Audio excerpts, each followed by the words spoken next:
Bon dia i benvinguts a l'informatiu de Ser Trencada Televisió de la Universitat Pompeu Fabra. Comencem amb les notícies més destacades del dia.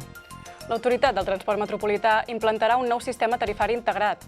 Els bitllets actuals de transport seran substituïts per la T-Mobilitat, una nova targeta magnètica única per tothom que entrarà en vigor el 2016.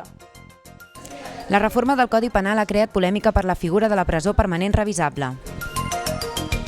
Dissabte és el dia de Sant Valentí. Veurem com els comerços s'adapten a una festivitat que molts consideren purament comercial. I en esports, coneixerem la regata més exigent, la Barcelona World Race.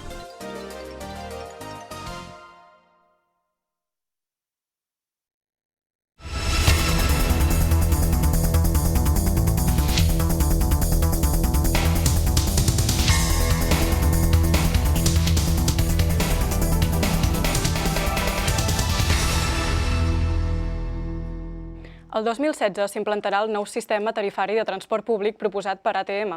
La implantació de la T-Mobilitat ha obert un debat sobre la privatització del transport públic. Aquest nou projecte s'ha adjudicat a un grup d'empreses privades sota el nom de Soc Mobilitat, entre les que destaca CaixaBank. A finals de l'any que ve, aquesta escena canviarà. Tots els tiquets actuals se substituiran per la T-Mobilitat, una targeta amb un xip que permetrà l'ús sense contacte. La intenció és que els usuaris tinguin una sola targeta per tots els modes de transport públic i que el preu s'adapti a la mobilitat real de cada ciutadà. Però la implantació d'aquest sistema suposa una privatització del sector públic. ATM va fer un concurs que va guanyar el grup empresarial encapçalat per CaixaBank. Així doncs, més d'un 90% de la financiació seria privada.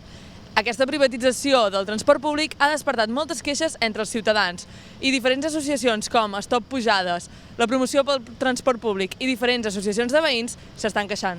Estem molt preocupats per a qui s'ha adjudicat la gestió de la T-Mobilitat, a una empresa privada que, com heu dit, que darrere hi ha CaixaBank, i és una caixa que està molt implicada en sufragar el deute que té Transport Metropolità de Barcelona. Una cosa que nosaltres demanem, que ens queixem, és que es baixin les tarifes. Si els beneficis són embutxacats, són portats a les arques de la banca un cop més, doncs això no revertirà en millores com la millor tarificació, que és el que demanem des de Stop Pujades de fa un any. Es pretén que el 2018 la T-Mobilitat serveixi per viatjar per tota Catalunya, un sistema semblant al d'altres països europeus. I ara connectem amb Carolina Añaños, la nostra enviada especial a Minsk, on s'ha celebrat la segona cimera per solucionar el conflicte entre Rússia i Ucraïna, la qual ha comportat un acord entre els diversos països que hi participen. Bon dia, Carolina.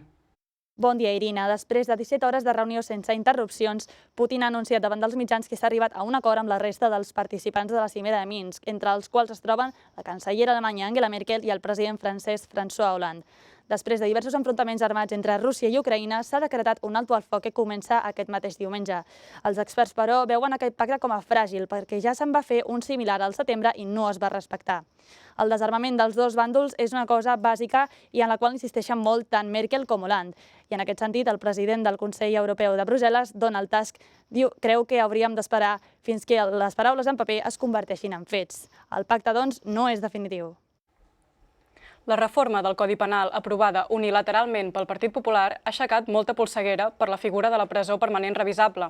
Els partits de l'oposició i algunes ONGs s'han posicionat en contra d'aquesta figura perquè consideren que amaga la possibilitat d'aplicar la cadena perpètua. Queda aprobado el texto de ley. El dia 21 de gener el Partit Popular va aprovar en solitari la reforma del Codi Penal. Una reforma que no ha estat exempta de polèmica fonamentalment perquè incorpora la presó permanent revisable, una figura que fa possible la revisió de les condemnes als 25 o 35 anys, però possibilita també que l'intern no surti mai de la presó. Aquesta mesura ha estat fortament qüestionada pels partits de l'oposició, com també per ONGs com Amnistia Internacional o Greenpeace, que l'han titllat d'un eufemisme de la cadena perpètua. Qual és el problema? El problema és que això podria estar xocant frontalment contra el que és la Constitució espanyola, en el sentit que la Constitució preveu que les penes estan orientades a la reinserció de la persona.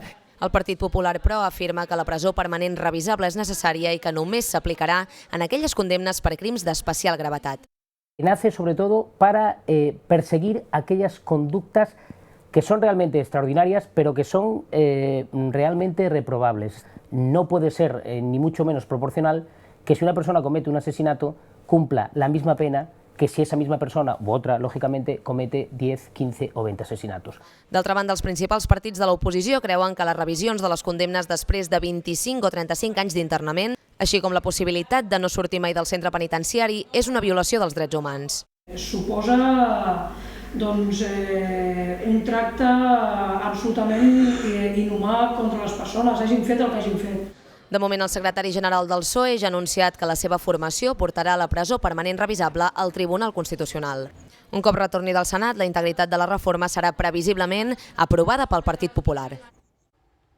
El proper dijous, els estudiants de les universitats catalanes han convocat una vaga per protestar per la instauració dels graus de 3 anys i els màsters de 2.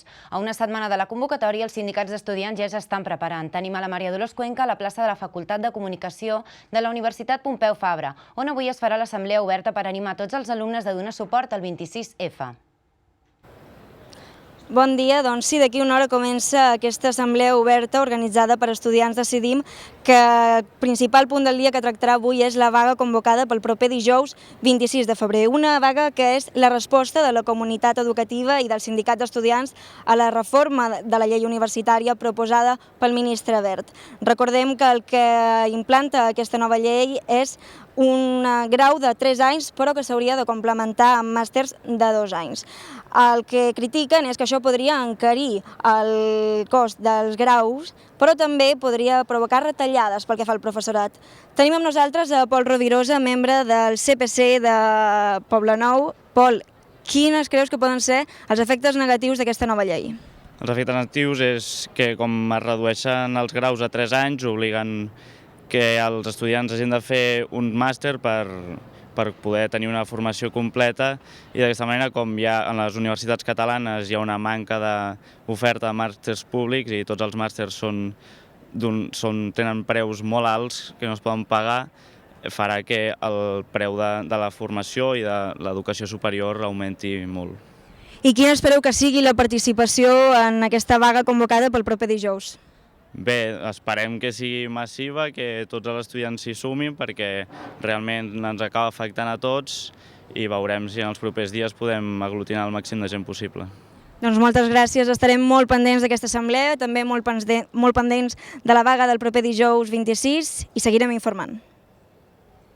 Per parlar de com pot afectar aquesta modificació al sistema universitari, la Marta Castillo entrevista a Victòria Oliveres, membre del Sindicat d'Estudiants dels Països Catalans, una de les organitzacions d'alumnes que més s'ha volcat en aquesta vaga. Bon dia, Victòria. Bon dia. Quina és la posició del CPC envers aquest nou decret de l'educació universitària? Bé, el CPC no és que estigui en contra del decret 3+2, que es coneix popularment aquest decret, sinó de la manera com s'ha aplicat i de les condicions en què s'ha aplicat. És un decret que s'aprova en Consell de Ministres sense passar per cap mena de debat parlamentari ni de nivell de la comunitat universitària.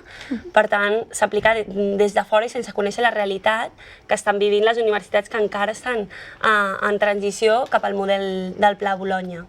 A part d'això, les condicions en què aquest decret s'aplica, en aquest nou model universitari, no venen acompanyades de cap ajuda que garanteixi que tots els estudiants tindran igualment accés a l'educació. Es planteja com una primera fase dels estudis, de grau, que serà més reduïda, i per això el ministre Wert diu que els estudis seran més barats, perquè és veritat que els graus tindran un any menys, però en canvi serà encara molt més obligatori moralment fer un màster si vols accedir realment al món laboral.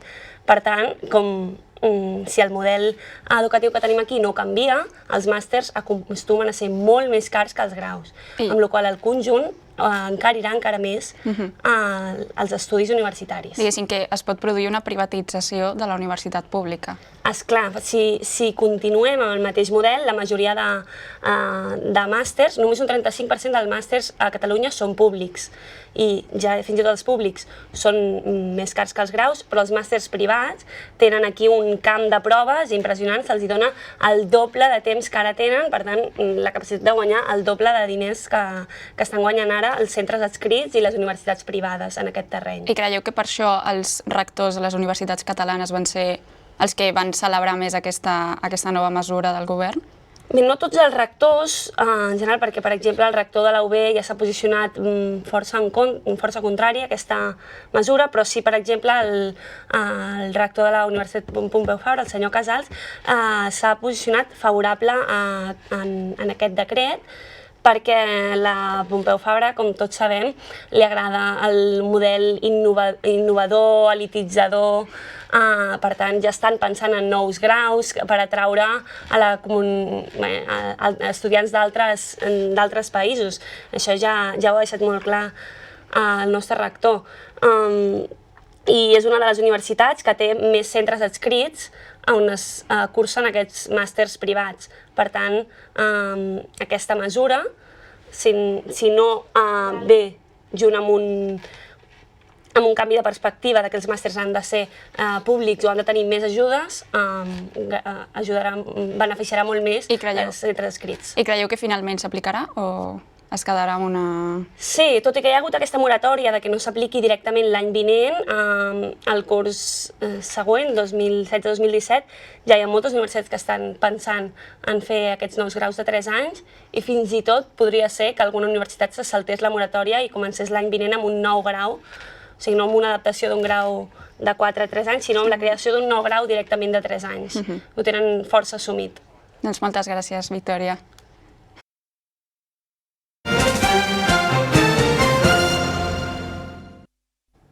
Passem a parlar d'economia. Avui comença Grow Up Spain, una trobada entre emprenedors i inversors que vol ajudar les empreses tecnològiques a aconseguir finançament i reconeixement internacional. Entre avui i demà celebra Grow Up Spain, una trobada entre startups tecnològiques i inversors estrangers organitzada per Barcelona Activa. L'organisme aposta amb força per aquest sector. Com a Barcelona Activa no deixarem l'emprenedoria de base, pensem que és un servei públic que hem de donar, però efectivament el sector mobile, donat que tenim el Congrés i la capital del mòbil, tot el que és digital, és un dels sectors estratègics sobre el qual treballem. Els emprenedors del sector digital poden llogar espais dins de 2 dels edificis de Barcelona Activa, a més d'accedir a altres serveis. Una sèrie de recursos que són necessaris i que no ens han hagut de preocupar per buscar-ho.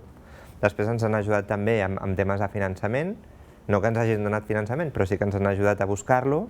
I això normalment té una sèrie de tràmits burocràtics que ja es coneixen molt bé i que també t'ajuden a posar-ho en marxa. Des de fa més de 20 anys, Barcelona Activa ofereix diversos recursos per a emprenedors. Tot i que des del sector de tecnologia celebren les mesures preses durant aquests anys, des d'altres sectors, com per exemple el petit comerç, denuncien que aquestes ajudes no arriben de la mateixa manera a tothom. La dificultat a l'hora d'accedir a cursos de formació, el poc contacte amb inversors o la falta d'informació són algunes de les queixes més freqüents. Igual que yo, habrá mucha gente que no tiene ni idea de este organismo. Entonces, pues creo que tanto INEM como Hacienda, como estos departamentos que saben que estás arrancando un negocio, lo primero que tendrían que hacer es eso, informar. Tot i que més de 15.000 persones van acudir a Barcelona Activa l'últim any per muntar un negoci, només 3.000 van acabar-ho fent. Precisament, molts dels emprenedors que acudeixen als serveis de Barcelona Activa són autònoms, un dels col·lectius treballadors que més ha patit la crisi econòmica d'aquests darrers anys. Per aprofundir en la seva situació, el nostre comentarista d'Economia, Roger Quartielles, ens porta un recull de xifres que ho expliquen. Doncs el cert és que la situació econòmica segueix sense afavorir l'augment d'autònoms a Espanya. Així ho demostren les xifres, que des del 2007 fins al 2012 no han parat de disminuir. I tot i que en aquests 2 últims anys sembla que han augmentat una mica, encara segueixen sent molt inferiors a les d'abans de la crisi, quan hi havia 2.300.000 autònoms. De fet, es calcula que el 76% de les empreses a Espanya només sobreviuen els primers anys. I és que en un inici el govern espanyol demana pocs impostos que després incrementa, però no ho fa en funció de la productivitat de cada negoci, cosa que fa que molts d'ells facin fallida. Per això, les empreses d'entre 0 a 3 anys només representen el 33% del total, però en canvi, si ens fixem en les empreses de 3 a 5 anys, veiem com no arriben ni a un 10%. Centrant-nos en Catalunya, l'any passat es van registrar 314.000 autònoms, situant aquesta comunitat autònoma com el segon territori d'Espanya amb més treballadors d'aquest tipus, per davant d'Andalusia i per darrere de Madrid. I bé, quin és el perfil d'autònoms a casa nostra? Doncs la majoria es dedica al sector serveis. Un altre àmbit destacat és el de la construcció, amb un 11,7%. I per últim trobem el de l'agricultura i la indústria. I pel que fa a edats, la majoria es situa entre els 40 i els 54 anys. Els emprenedors menors de 39 representen el 29%. I per últim, els de majors de 54 no arriben ni a un 25%. I pel que fa a autònoms juvenils, Catalunya baixa forces posicions. I és que si a nivell d'autònoms en general es situava en la segona comunitat autònoma amb més treballadors d'aquest tipus, en nombre d'autònoms joves es situa en 11a posició, per darrere de comunitats autònomes com Ceuta i les Illes Balears. I això es deu a que a Catalunya és més fàcil treballar per compte d'algú altre i per això els joves opten primer per aquesta via abans d'embarcar-se en una arriscada aventura empresarial. Anem a publicitat, però tot seguit tornarem amb altres temes com els desallotjaments que es volen dur a terme en els encants vells de Barcelona, el Dia dels Enamorats i l'estrena mundial d'una de les pel·lícules que donarà molt a parlar, 50 ombres d'en Grey. Fins ara.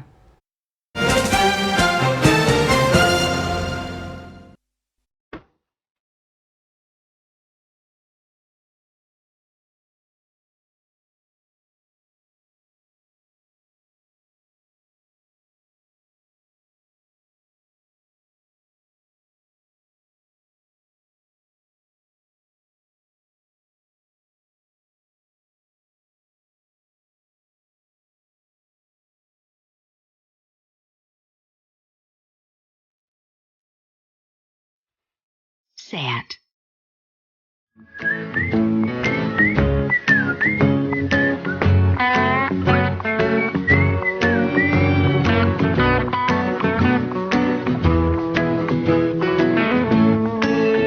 Midas lo que midas, siempre vas a estar a la altura.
I seguim amb l'informatiu. Una cinquantena d'immigrants en situació irregular viuen assentats als encants vells, ja en desús, a la plaça de les Glòries. L'Ajuntament de Barcelona vol desallotjar l'espai per construir-hi una plaça verda, tot i que les persones que hi resideixen asseguren que seguiran vivint en la marginalitat.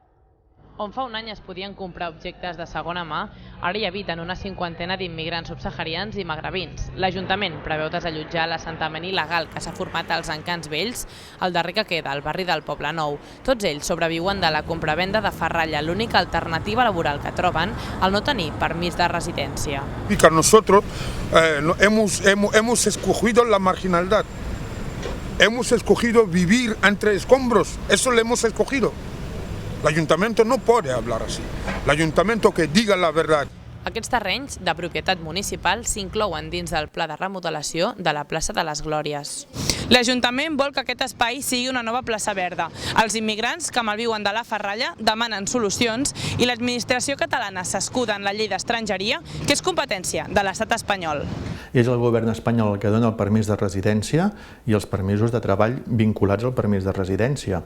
Per tant, clar, és el govern espanyol, no és que l'Ajuntament aquí no té capacitat de maniobra, més que intentar donar atenció social i el pressionar el govern espanyol perquè canviï.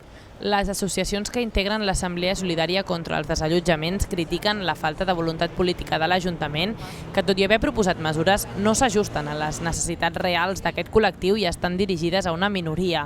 Reclamen pisos socials i un espai on poder treballar dignament de la ferralla fins que no es resolgui el problema de fons. I aquest dissabte celebra Sant Valentí, el Dia dels Enamorats. 7 anys després de l'inici de la crisi, aquesta festivitat s'ha vist afectada a nivell econòmic i a nivell cultural, perquè la gent ho considera una celebració comercial i aliena a la nostra cultura. A 2 dies del 14 de febrer, cors i roses no omplen els carrers com altres anys. La crisi econòmica ha fet que el que van ser una data clau per a molts comerços hagi perdut importància i s'hagin disminuït les vendes. Jo crec que amb la crisi les ventes hauran baixat una mica respecte a l'any passat. La gent ja no regala tant per Sant Valentí. A més, aquí a Barcelona es prioritza Sant Jordi. A part dels problemes dels comerços, aquest any la gent ha hagut d'escollir en què gastar-se els diners. Sant Valentí, Carnaval i l'estrena de 50 ombres de Grey coincidiran el mateix cap de setmana. A més, alguns creuen que és una festa estrangera i són reticents a celebrar-la. La majoria de crítiques que rep Sant Valentí és per ser considerat un producte comercial nord-americà, però hem de recordar que aquesta tradició va sorgir a Europa com una festivitat cultural. Em fa molt l'efecte que és probablement com el Pare Noel, que és un costum molt antic que probablement té algunes arrels o alguna tradició europea que després es promociona molt i acaba convertint-se en una cosa com el que és avui en dia. Però encara que és una tradició europea, no tot el públic sent Sant Valentí com a propi i molts es decanten per celebrar l'amor en dies més propers a la seva identitat cultural. Jo tinc parella i hem arribat a l'acord de no celebrar Sant Valentí perquè pensem que és millor Sant Jordi, a més és molt més maco el llibre, la rosa, i és una qüestió més catalana. Para que lo quiera celebrar bien, pero más que nada es de interés comercial. En definitiva, tant si la societat accepta Sant Valentí com si prefereix celebrar Sant Jordi, l'objectiu és sempre el mateix, demostrar l'amor cap a la parella. Divendres passat es va estrenar als cinemes 50 ombres de Grey, la pel·lícula basada en el llibre que trenca tabús sexuals a les societats des de la seva publicació ara fa més de 2 anys.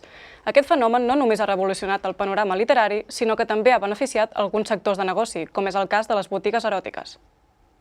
2 anys després de la seva publicació, les manilles i el ple prohibit que proposa 50 ombres de Grey continuen cridant l'atenció de moltes persones, sobretot de dones d'entre 20 i 40 anys. El llibre, que es troba entre els més venuts, ha tornat a ser un reclam per a aquest Sant Valentí. Realment el boom va començar fa uns 2 anys, realment va ser gràcies al boca a boca d'aquest tipus de narrativa. El que sí que és cert que arrel de la pel·lícula ha revifat molt aquest llibre en concret. 50 ombres de Grey ha recaptat més de 200 milions d'euros als cinemes d'arreu del món.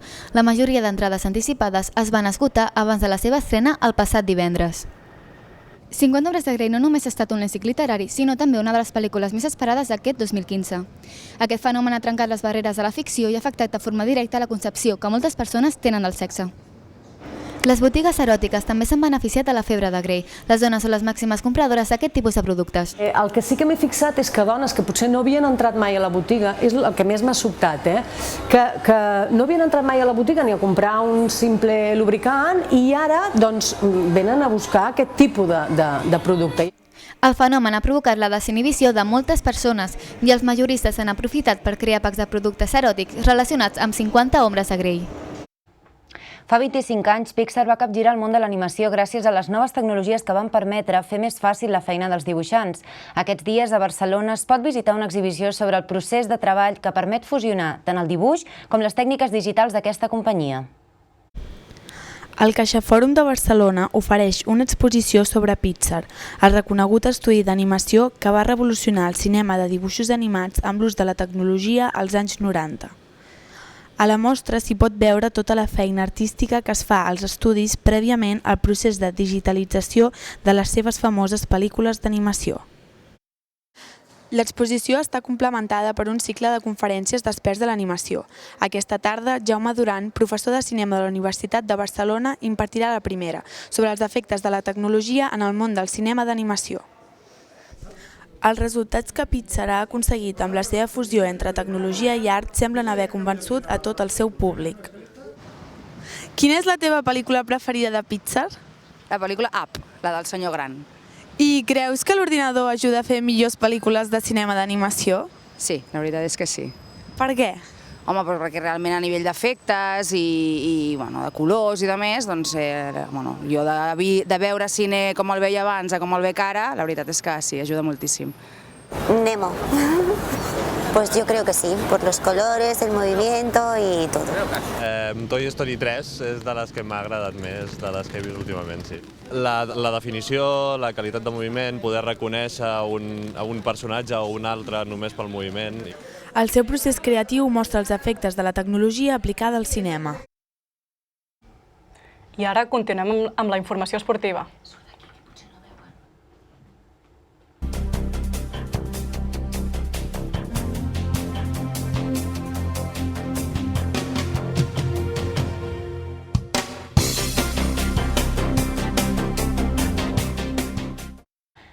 Avui s'ha fet oficial la nova comissió tècnica del Barça amb Ariedo Braida com a nou director esportiu de l'àrea internacional. Tenim a Laura Anglès al Camp Nou, on membres de la comissió acaben de signar el contracte. Com ha anat la reunió, Laura? Doncs la veritat és que no hi ha hagut roda de premsa per fer pública la creació d'aquesta nova comissió, sinó que s'ha celebrat en un ambient més aviat discret. Ariedo Braida serà el nou director esportiu de l'àrea internacional i treballarà conjuntament amb l'assessor Carles Reixac, el vicepresident Jordi Mestre i el directiu Javier Bordes. Ariedo Braida arriba directament del Milan, un club que considera molt important, però tot i així s'ha mostrat molt content de formar part del club català. Jo arribo d'un club que és un gran club, com és el Milan, però el Barça és el Barça. Jo penso que aquest club a tot el món és el club més important del món. Aquesta nova comissió s'encarregarà de programar la propera temporada barrejant els coneixements futbolístics del club de Reixac i l'experiència internacional de Braida, coordinant-los amb Luis Enrique i Jordi Roura. La Barcelona World Race es troba en el seu equador. Els velers ja estan en aigües del Pacífic i des de Barcelona estem molt pendents de totes les novetats. Per seguir la posició de tots els equips és necessari un gran desplegament tecnològic i una comunicació constant entre els vaixells i terra ferma. A gairebé 18.000 quilòmetres de Barcelona, 7 velers lluiten per endur-se la victòria de la Barcelona World Race. De moment, l'equip francès Chemine Pujolat encapçala la classificació, seguit de ben a prop pel Neutrògena. El gran al·licient d'aquesta edició és la possibilitat de batre un nou rècord, fer la volta al món en només 90 dies. Barcelona no és només la ciutat on s'inicia la Barcelona World Race, sinó que és el centre neuràlgic de tota la carrera. Es fa un seguiment exhaustiu des d'aquí de tot l'esdeveniment esportiu, un esdeveniment esportiu que va començar ara fa 44 dies. Serà aquí, al Port de Barcelona, on finalitzi també aquesta cursa. L'única incògnita és saber qui serà el guanyador. El Centre d'Interpretació de la Barcelona World Race permet veure com és la vida a bord. Els recursos multimèdia mostren què mengen, com es comuniquen i fins i tot com dormen els navegants. Actualment tenim, si no recordo malament amb xifres, uns 24.000 alumnes de tot Espanya, dels 5 continents, de fet, seguint la Barcelona World Race i treballant el projecte curricular de l'escola amb basant Barcelona World Race dintre una de les assignatures. A més, es fan connexions diàries amb els participants, així com vídeos i gràfics del desenvolupament de la cursa. Tot això es tradueix a 5 idiomes per a que tothom pugui accedir a aquesta informació. Caldrà esperar fins a finals de març perquè els vaixells arribin a Barcelona després d'haver passat 3 mesos navegant pel món. Passem a les informacions de serveis i comencem repassant la situació de les carreteres amb la Marina Corral, del nostre servei de trànsit. Com està la circulació ara mateix, Marina? El dia ha començat amb intensitat moderada a les carreteres catalanes. Els ports de muntanya estan tots oberts i els embussos es concentren a la ciutat de Barcelona. A hores d'ara, la situació s'ha normalitzat i el trànsit de la C31 i del Nus de la Trinitat és fluid, tot i que hi ha alguns punts conflictius al carrer Mallorca amb la intersecció amb Passeig de Gràcia. A la C58 s'ha habilitat un carril bau per facilitar el trànsit de la sortida de Barcelona. També trobem que a la ronda litoral direcció Vallès hi ha congestions. L'últim punt conflictiu el trobem al moll de la Fusta, on hi ha retencions de fins a 20 minuts. Gairebé a les 12 del migdia, la Clara Carbó ens porta la previsió del temps, que sembla estar una mica marcada per la forta nuvolositat, no?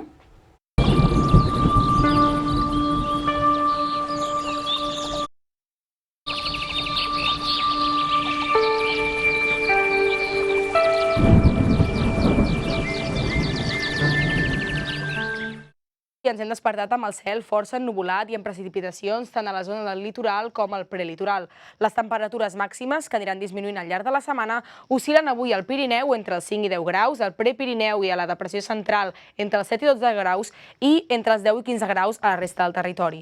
A la ciutat comtal arribarem als 15 graus cap al migdia, temperatura que anirà disminuint 2 o 3 graus més entrant del vespre. Si heu de sortir de casa, agafeu el paraigües perquè la probabilitat de precipitacions per al dia d'avui a Barcelona és més alta que durant la resta de la setmana. Pel que fa al vent, anem amb compte perquè bufarà un fort vent de gregal provinent del nord d'Europa que farà accentuar la sensació de fred que de fet ja s'ha anat generalitzant aquests dies i que ha fet i farà baixar les temperatures. Moltes gràcies, que passin una molt bona tarda. I abans d'acabar amb aquest informatiu, els anunciem una notícia d'última hora. El govern de la Generalitat acaba d'anunciar ara mateix que vol crear un Banc Central Català abans de les eleccions del 27 de setembre. Aquest Banc Central Català es crearia en el marc de les infraestructures d'estat que Artur Mas té previst crear en els pròxims 6 mesos. Duran i Lleida ja ha dit que li sembla una idea molt arriscada.